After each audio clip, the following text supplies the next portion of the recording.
اعوذ باللہ من الشیطان الرجیم بسم اللہ الرحمن الرحیم۔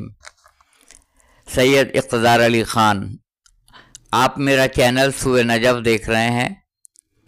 میرے چینل کو سبسکرائب کیجیے گا، کمنٹس کیجیے گا اور اس کو شیئر بھی کیجیے گا، اور اپنی رائے سے ضرور مجھے آگاہ کیا کیجیے کہ آپ کو یہ کلپ کیسی لگی۔ آج جس سورہ کو منتخب کیا ہے اس کا نشان ہے 47 اور سورہ محمد صلی اللہ علیہ وآلہ وسلم۔ سورہ محمد قرآن مجید میں ترتیب تلاوت کے حساب سے اس کا نشان ہے 47، اور جس آیت کو منتخب کیا آپ کے لیے اس کا نشان ہے 11۔ مختصر سی آیت ہے مگر فکر انگیز، غور طلب اور بہت معنی خیز آیت ہے۔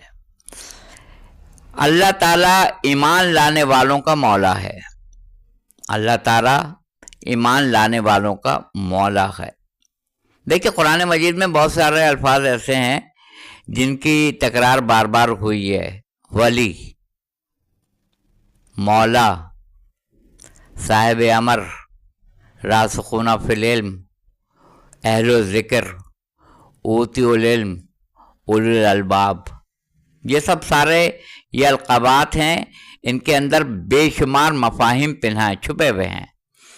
تو سورہ محمد صلی اللہ علیہ وسلم 47 نمبر کا سورہ، آیت کا نشان 11، اس کی ترجمے کی طرف خصوصی توجہ چاہتا ہوں آپ کی، اور پڑھ لیجئے گا، اور پڑھنے کے بعد سے اگر 19-20 ترجمہ پائیں تو کمنٹ سیکشن میں آپ مجھے آگاہ کر سکتے ہیں۔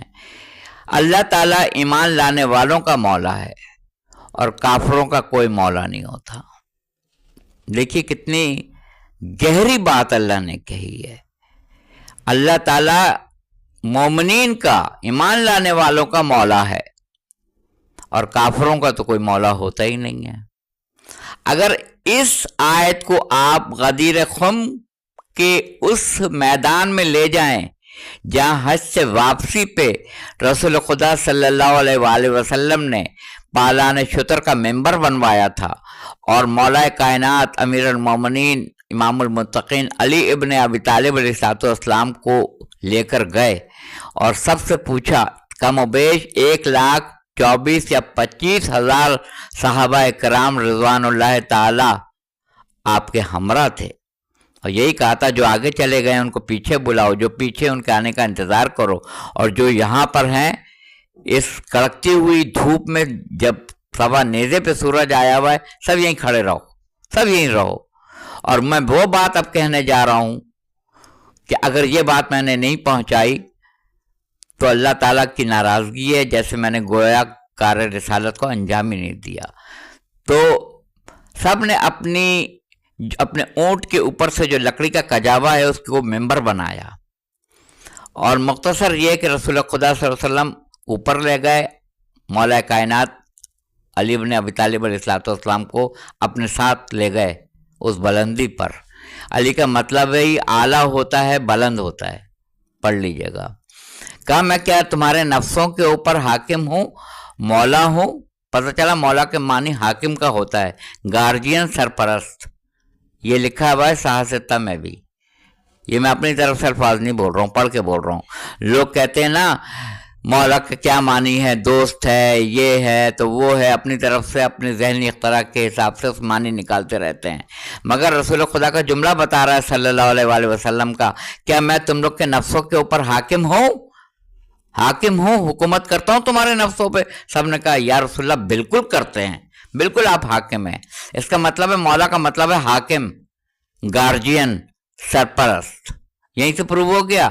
پھر آپ نے کہا، ایک قول سنایا اور ایک اشارہ کر کے بتایا، حاضہ من کن تو مولا ہو فحاظہ علی مولا، میں جس کا مولا ہوں اس کے یہ علی ابن ابی طالب علیہ السلام مولا ہیں۔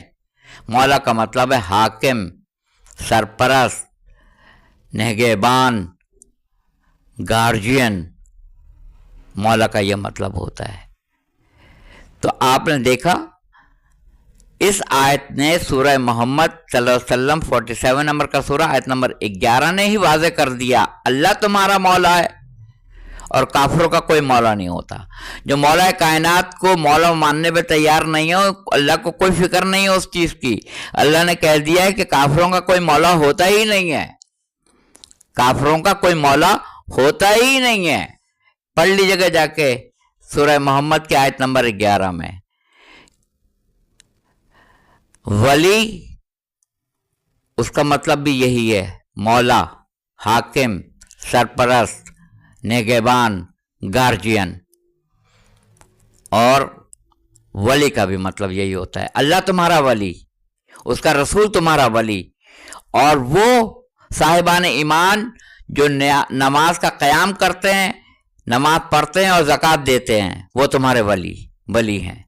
یہ جو ہے، یہ پوسٹ وہ ہے کہ اللہ ولی، اس کا رسول ولی، اور وہ صاحبان ایمان جو رکوع میں زکوٰۃ ادا کرتے ہیں وہ ولی.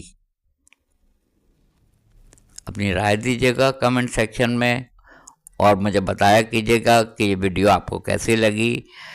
اور میں شدت سے آپ کے کمنٹس کا انتظار کرتا ہوں. اس کو شیئر کیجیے گا، لائک کیجیے گا، چینل سبسکرائب کیجیے گا، اور اس کو آگے بھی بڑھائیے گا. جزاک اللہ، وآخر دعوانا الحمدللہ رب العالمین.